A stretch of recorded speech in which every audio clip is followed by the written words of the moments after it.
नमस्कार, आप देख रहे हैं 4 PM और मैं हूं आपके साथ निधि तिवारी। देश में पिछले कुछ दिनों से नए संसद भवन के उद्घाटन को लेकर सियासी घमासान मचा हुआ है।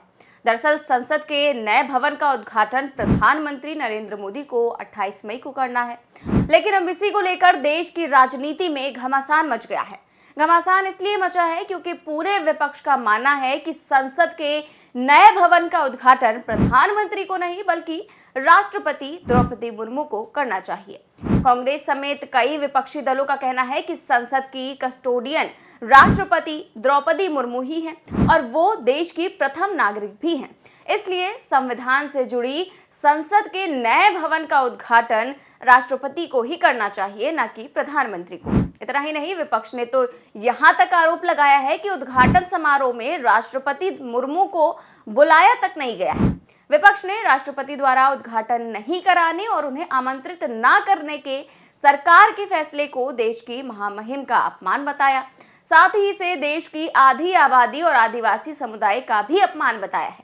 और इन्हीं सब वजहों के कारण 19 विपक्षी पार्टियों ने संसद के नए भवन के उद्घाटन कार्यक्रम का बहिष्कार किया है। यानी ये 19 पार्टियां उद्घाटन कार्यक्रम में शामिल नहीं होंगी।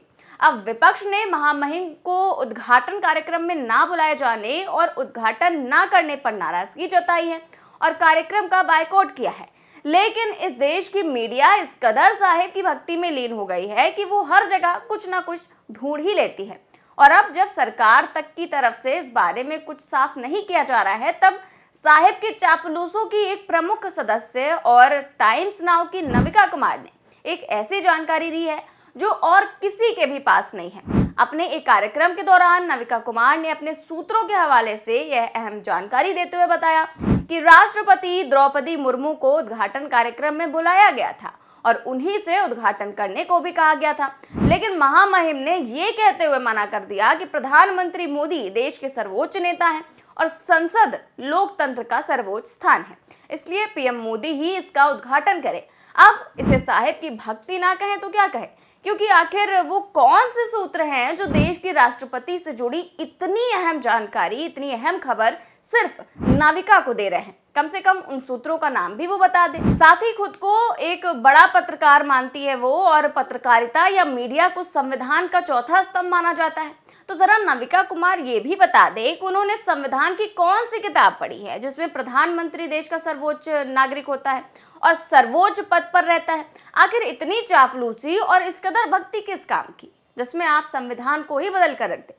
क्योंकि नाविका को ये पता होना चाहिए कि संविधान के मुताबिक देश का सर्वोच्च नेता राष्ट्रपति होता है, इसलिए संसद का सत्र शुरू होने से पहले राष्ट्रपति का अभिभाषण होता है। लेकिन ये सब बातें तभी पता चलेंगी जब चापलूसी और अंधभक्ति का चश्मा आंखों से हटेगा। अब ये लोग तो नहीं सुधरने वाले, लेकिन इन 19 विपक्षी पार्टियों ने एक जॉइंट स्टेटमेंट में उद्घाटन कार्यक्रम के बायकॉट करने का ऐलान कर दिया है। इनकी ओर से कहा गया है कि जब संसद से लोकतंत्र की आत्मा को ही खींच लिया गया हो, ऐसे में हमें नई इमारत की कोई कीमत नजर नहीं आती है। जिन 19 विपक्षी पार्टियों ने उद्घाटन कार्यक्रम का बायकॉट किया है उनमें Congress, Aam Aadmi Party, Trinamool Congress, DMK, RJD, JDU, NCP, Samajwadi Party, Uddhav Thackeray Shiv Sena गुट, कम्युनिस्ट पार्टी ऑफ इंडिया, राष्ट्रीय लोकदल, मार्क्सवादी कम्युनिस्ट पार्टी समेत कई अन्य पार्टियों के नाम शामिल हैं। अब संसद के नए भवन का पीएम मोदी द्वारा उद्घाटन करने का विरोध करते हुए कांग्रेस के राष्ट्रीय अध्यक्ष मल्लिकार्जुन खड़गे ने ट्वीट किया कि ऐसा नहीं लगता कि मोदी सरकार ने भारत के राष्ट्रपति का चुनाव केवल चुनावी कारणों से दलित और आदिवासी समुदायों से सुनिश्चित किया है। खड़गे ने राष्ट्रपति मुर्मू को कार्यक्रम में आमंत्रित तक ना किए जाने का दावा किया। वहीं राहुल गांधी ने भी नए भवन का उद्घाटन राष्ट्रपति द्रौपदी मुर्मू से ना करवाने को उनका अपमान बताते हुए ट्वीट किया कि राष्ट्रपति से संसद का उद्घाटन ना करवाना और ना ही उन्हें समारोह में बुलाना ये देश के सर्वोच्च संवैधानिक पद का अपमान है। संसद अहंकार की ईंटों से नहीं, संवैधानिक मूल्यों से बनती है। गौरतलब है कि राहुल गांधी ने ही कुछ दिनों पहले ही ट्वीट कर नए संसद भवन का उद्घाटन राष्ट्रपति से ही करवाने की बात कही थी। वहीं शिवसेना उद्धव गुट के सांसद संजय राउत ने कहा कि सब पीएम के लिए हो रहा है, ये पॉलिटिकल इवेंट है। उन्होंने कहा कि हमारी संसद ऐतिहासिक है, ये अभी 100 साल चल सकती है, इसे बनाने में आरएसएस और भाजपा का कोई हाथ नहीं है। देश के राष्ट्रपति इस राष्ट्र के संविधान की प्रमुख है। देश के हमारी राष्ट्रपति जो एक आदिवासी महिला है, वो पार्लियामेंट की कस्टोडियन है। आप उनको नहीं बुला रहे, उनको निमंत्रित नहीं कर रहे, उनके हाथों से नए संसद भवन का उद्घाटन करना ये प्रोटोकॉल है, लेकिन आप नहीं कर रहे हो। आप उसका एक पॉलिटिकल इवेंट कर रहे हो, प्रधानमंत्री के हाथों से उद्घाटन कर रहे हो। इसलिए इस देश के सभी अपोजिशन पार्टी ने निर्णय लिया है कि हम उस कार्यक्रम के ऊपर बहिष्कार करेंगे और उस बहिष्कार में शिवसेना भी शामिल है। वहीं बिहार के उप मुख्यमंत्री तेजस्वी यादव ने भी महामहिम द्रौपदी मुर्मू से नए भवन का उद्घाटन कराने की बात कही है। सभी लोगों से बात हुई है हमारी, और हम लोग जो है इसका हम लोग विरोध करेंगे, बॉयकॉट करेंगे। तो पहला सेशन है। हम लोगों का मानना है कि राष्ट्रपति जी जो हैं उनसे जो है उद्घाटन कराना चाहिए था, क्योंकि पार्लियामेंट के जो हेड होते हैं एक तरह से वो राष्ट्रपति ही होते हैं, और उनसे ना करा करके ये कहीं ना कहीं से राष्ट्रपति जी का अपमान जो है वो किया जा रहा है। तो हम लोग चाहते हैं कि पहला जो सेशन जो है, जो उद्घाटन जो भी हो रहा है, इसका सभी विपक्ष के दल मिल करके जो है बॉयकॉट कर। वहीं आरजेडी के ही राज्यसभा सांसद मनोज झा ने भी इसका विरोध करते हुए कहा कि परंपरा के अनुसार माननीय राष्ट्रपति को ये उद्घाटन करना चाहिए। झा ने कहा कि इसलिए एक संदेश देने के लिए हम सबने इसका संयुक्त विरोध करने का फैसला लिया है। देखिए, बीते कुछ दिनों में जब से हमें ये पता चला कि प्रधानमंत्री जी स्वयं ही नई पार्लियामेंट्री बिल्डिंग का इनॉग्रेशन करेंगे, तो हम सब ने सलाह दी, सुझाव दिए, अपना पक्ष रखा कि ये जो संवैधानिक व्यवस्था है पार्लियामेंट को लेकर के, जहां महामहिम को, माननीय राष्ट्रपति महोदया को ये इनॉग्रेशन करना चाहिए था, क्योंकि ये परंपरा के अनुकूल होता, रवायतों के अनुकूल होता, संविधान सर्वोपरि है, इस भावना की पुष्टि होती। लेकिन प्रधानमंत्री जी की अपनी चॉइस है, कहाँ सुनते हैं लोगों की।